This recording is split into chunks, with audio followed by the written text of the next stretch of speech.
Today we're discussing understanding and building emotional intelligence for healthcare professionals. And our expert is Dr. Reena Sanghvi. She's the director of Neurogastroenterology Program and the Office of Faculty Engagement at UT Southwestern Medical Center and Children's Health in Dallas.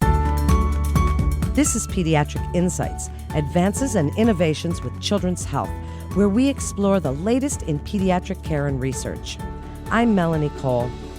Before we dive in, Doctor, what made you interested in and passionate about the topic of emotional intelligence? So a few years ago, I realized that there was a difference between people's ability to lead, and that difference wasn't so much about how many skills they had, but it was more about how they were able to apply those skills, especially to people skills. And then when I went on to get my MBA in healthcare management, we studied this topic of emotional intelligence.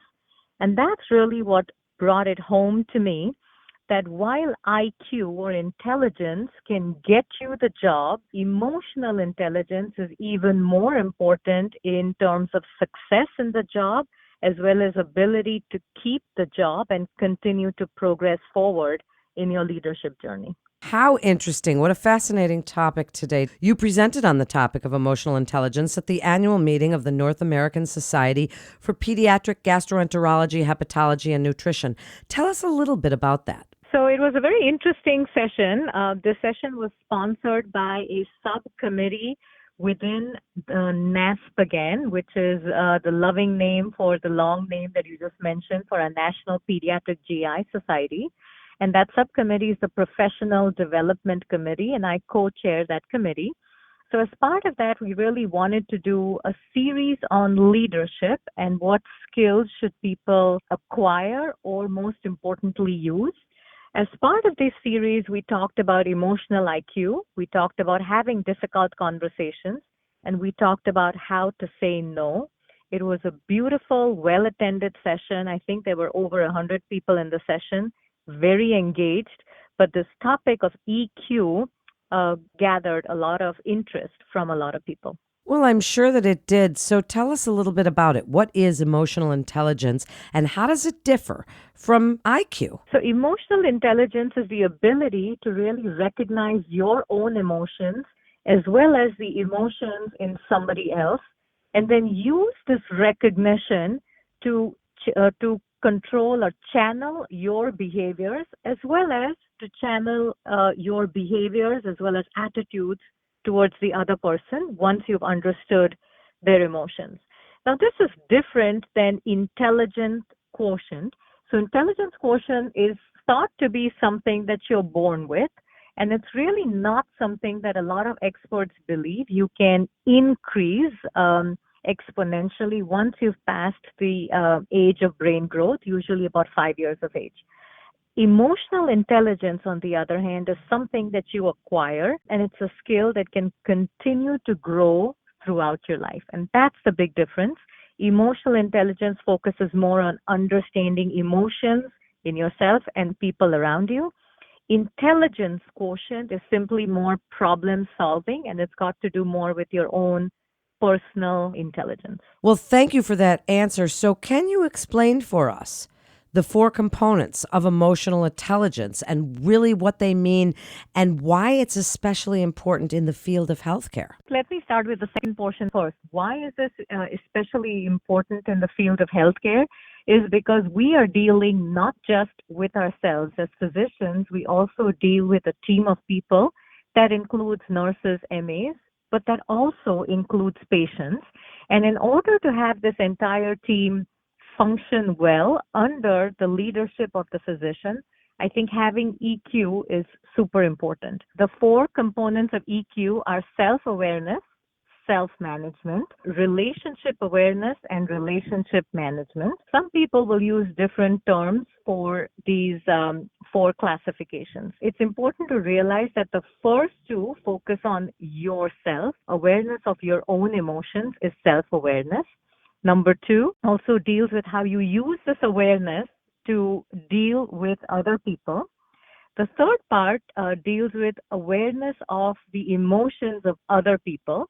And the fourth part deals with how you use this awareness of the emotions of other people in your interactions with other people. I think this is very important in healthcare because even if you aren't a leader where you're leading a hospital, a physician is always part of a team.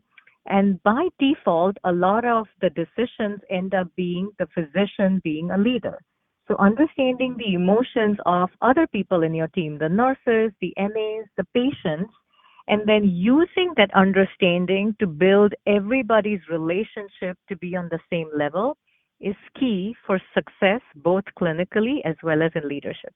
What are some ways that individuals in healthcare could improve in these four different areas? As you said, this is so important for patient care and continuum of care. Tell us what you see, how they can improve. So, the first thing is trying to be consciously aware of your emotions, and that's number one. For example, if you realize that you got angry at the car next to you when they cut in front of you when you're driving, then take a minute to reflect on what your emotion truly is. Is it anger? Is it frustration? Is it I am getting so late and I am worried that I am going to be late at work?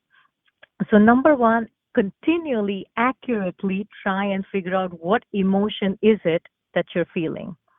Number two, once you felt that emotion, you then want to try to say to yourself, what would my ideal reaction be? And I'm going to use this example of road rage again. If you want to say my ideal reaction has to be, I don't want to react at all to the person who cut in front of me. So neither anger nor, hey, I'm so happy that you cut in front of me. Then you have to practice that emotion. So over and over and over again, practice that scenario in your head, which is when somebody cuts in front of me, I am going to take a deep breath in, let it go, focus on something else. In the same way, if you know you are going to be in a difficult situation or a difficult conversation with somebody at work, and you know that your emotion in a difficult situation tends to be, for example, I'm going to cry, then you have to A, recognize that. B, you have to practice a different desired reaction. So those are ways to build on the personal part of your emotional intelligence. On the part of understanding emotions in other people, again, practice understanding or putting yourself in other people's shoes, understanding why people have the reaction they do. Why did somebody get angry when you asked them about a task? Are they overwhelmed? Are they tired? Are they feeling like they're not appreciated? So trying to think beyond the obvious reasons, again, is a practice skill. And then number three, four actually, is trying to approach that relationship from the point of view of that person's emotion, again, is a practice, which means instead of starting a conversation with, why did you fail to meet that deadline? It may be better to start the conversation with saying, I understand you are overwhelmed. Let's talk about it. And then, in the context of that conversation, you could bring up the failed deadline. So, I think these are some ways in which people can practice increasing their emotional intelligence. The most important of this is awareness of emotions. Look around you, be aware of people's emotions, and then constantly practice what you would like your response to be. My question is, when we're talking about learning empathy for healthcare professionals, certainly if you're in children's health or oncology, this empathy is going to be one of the most important aspects or characteristics of somebody who is employed in a situation like that, because the parents, the child, this is all something that can be so hard on a family. Tell us where you think this will play such an important role and how you want healthcare professionals, certainly ones that deal with children directly, to be able to use this topic and be able to learn these techniques. So I think you've already mentioned some of the more obvious ones, which is chronic diseases that play a huge emotional toll on not just the patient, but the entire family and the family dynamics, for example, cancer. But I think that most pediatricians can use this concept of empathy or emotional intelligence when dealing with difficult quote, difficult families or difficult patients. These are typically families that do not meet eye to eye with the beliefs or with the recommendations of the pediatrician. And there is a level of frustration on both sides, which often then leads to a standoff and the care of the child suffers. So I would like to encourage all my pediatrician colleagues to practice using emotional intelligence when you're dealing with a difficult family. I would also like for them to try to use emotional intelligence when dealing with a family that comes across as frustrated or aggressive by taking a step back and trying to think about what else could be playing in the minds of that family. And lastly, but I think as importantly, when dealing with your colleagues, I think we're all in healthcare at a very high demand for our time and our emotions. And at work, you're there 10, 12, 15 hours, constantly demanding your emotions to be given to a child or a patient who you're taking care of. So I would like the pediatricians to also think about using emotional intelligence towards understanding their colleagues and understanding frustrations, as well as being more empathetic with their colleagues. So important. As we wrap up, is there anything else you would like to share about emotional intelligence and building emotional intelligence in healthcare specifically, understanding it and the importance of it as we've stated here today? Yes, I would say there are many great books that are out there. I encourage people to buy books, and I don't recommend a particular one. I think most that I've read are great. But at least being consciously aware of something called emotional intelligence is the first step towards building better emotional intelligence.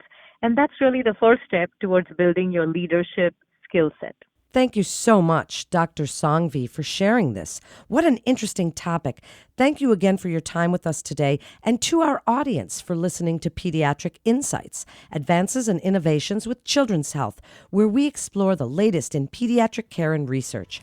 You can find more information at childrens.com. And if you found this podcast helpful, please rate and review or share the episode, and please follow Children's Health on your social channels.